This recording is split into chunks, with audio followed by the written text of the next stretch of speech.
This is Cairo Photo Week, Egypt's largest photography festival where visual storytellers, artists, and curious minds gather to celebrate the power of the image. This event takes place in downtown Cairo, which is usually seen as a place for freedom and self expression. Many buildings are featured, including the Shorbogi building in downtown Cairo,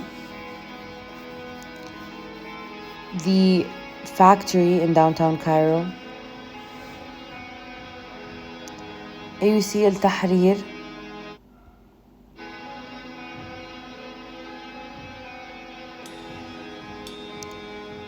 and the garage, downtown Cairo.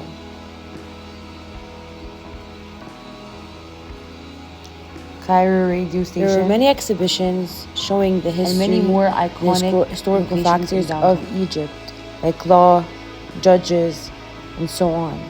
I found them to be very interesting. Other exhibitions showed the crisis happening in Gaza and the things that the Palestinian people have went through. These exhibitions were quite hard to watch and see, as they both hurt the eyes and the heart. They showed stories of power, grief, sadness, and acceptance. I found this exhibition to be beautiful as it showcased Palestinian women who did more than one, and not two, but an average of 3 jobs. Job for the grandmother, job for the teacher, and so many more beautiful, strong Palestinian women.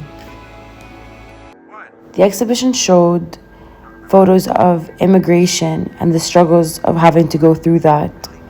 Displaced communities, people that no longer have a home or had to create one, were showing both Mexican people on the American border and the Angolan that were displaced.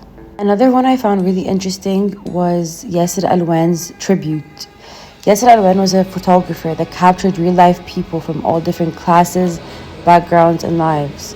Mothers in kitchens, men on the way to work, newlywed couples, young teenagers working, and so many more.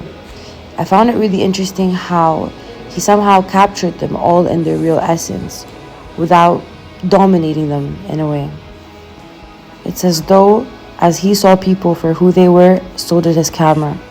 He captured people eating their breakfast, writing down their grocery list, working on a farm, and so on.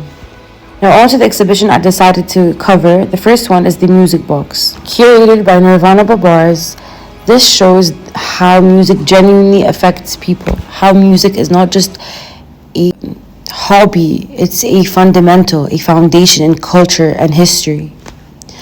The exhibition shows album covers of old artists in Egypt, how they were colorful and retro.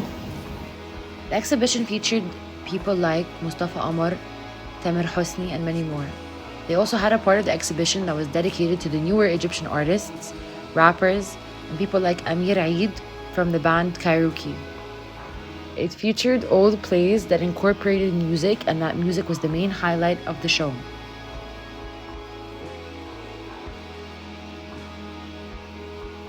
It also showcased how Egyptian belly dancers were a very big part of the culture and history, how they used music to uplift and make people happier. That even through time, the belly dancers had created their own genre of music, perfect for dancing, rhythms that moved with the body.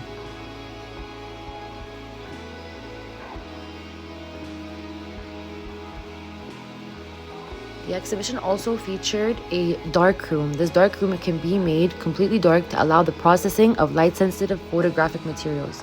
They showcased artists like Marwan Musa, which are modern artists, and had pictures of these people hung up on the wall. We found this part of the exhibition to be the most interesting, as it was very interactive and fun. Something different and unique. Nermeen Hammam's 2025 exhibition Widico is a powerful and visually striking show held at the Garage in downtown Cairo. It explores a deep and urgent question: what's wrong with the way our world thinks and behaves? The word Widico comes from the Native American culture. It refers to an evil spirit or a mental illness that causes people to become selfish, greedy, and disconnected from others. Hammam uses this idea to describe what she sees as sickness in modern society. People acting in ways that harm the planet, each other, and themselves. Hammam is known for combining photography, digital painting, and symbolic imagery to create richly layered artworks. In Widiko, she uses this style to mix beauty with discomfort.